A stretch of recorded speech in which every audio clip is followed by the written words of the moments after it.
11 mathematics part first chapter 4 determinant and matrices determinant of order 3. तर आपण आज शिकत आहोत डिटर्मिनंट ऑफ ऑर्डर 3. तर this arrangement is in square arrangement. This is square arrangement where there are 9 elements in this determinant and that enclosed into 2 vertical bars 1 and 2. या 2 vertical bars मध्ये हे enclose आहेत, आतमध्ये हे एलिमेंट्स आहेत. तर हे असं लिहिण्याची पद्धत आहे. ह्याला आपण काय म्हणतो, डिटर्मिनंट असं म्हणतो. तर ह्या डिटर्मिनंट मध्ये रो किती आहेत, रो 1 2 3. हा एक रो, नंतर हा एक रो आणि हा एक रो, म्हणजे 1 2 3 3 रोज अँड 3 कॉलम्स. जे हॉरिझॉन्टल आहे त्याला आपण रो म्हणतो आणि जे व्हर्टिकल्स आहेत त्याला आपण कॉलम म्हणतो. आता फर्स्ट रो मध्ये कोणते कोणते एलिमेंट्स आहेत, तर फर्स्ट रो मध्ये A11 A12 A13 हे सगळे फर्स्ट रो मधले एलिमेंट आहे. फर्स्ट रो मधले एलिमेंट आहेत. आता इथे 1 हा जो आहे हा काय रिप्रेझेंट करतो, तर हा कोणत्या रो मध्ये आहे हे तो रिप्रेझेंट करतो. आणि ते हा 1 काय रिप्रेझेंट करतो, तर हा कोणत्या कॉलम मध्ये आहे ते रिप्रेझेंट करतो. A11 म्हणजे this element in first row and first column. A12 म्हणजे हा एलिमेंट कुठे आहे, फर्स्ट रो मध्ये आहे, पण ह्याचा कॉलम कोणता आहे, सेकंड, म्हणजे इथे येणार. A13 हा फर्स्ट रो मध्ये आहे, पण कॉलम ह्याचा थर्ड कॉलम आहे.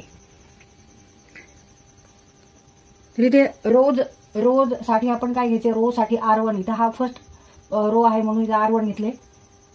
हा सेकंड रो आहे, हा थर्ड रो आहे, आणि कॉलम मध्ये हा फर्स्ट कॉलम इथे C1 घेऊ, इथे C2 आणि इथे C3.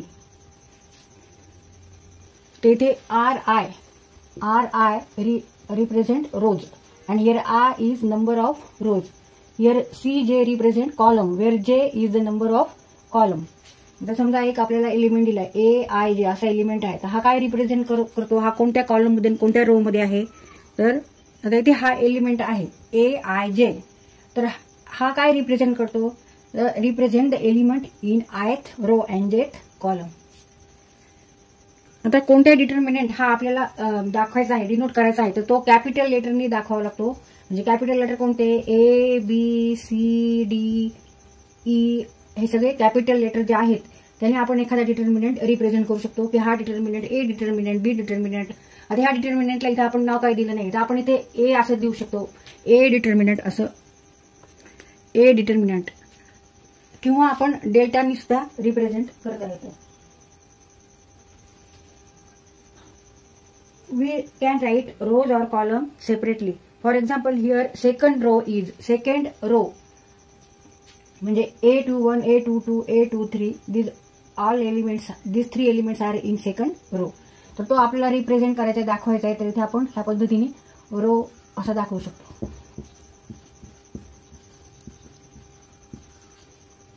त्यासाठी आपल्याला थर्ड कॉलम मधले एलिमेंट दाखवायचे. तर थर्ड कॉलम आपल्याला असा व्हर्टिकल दाखवावं लागेल.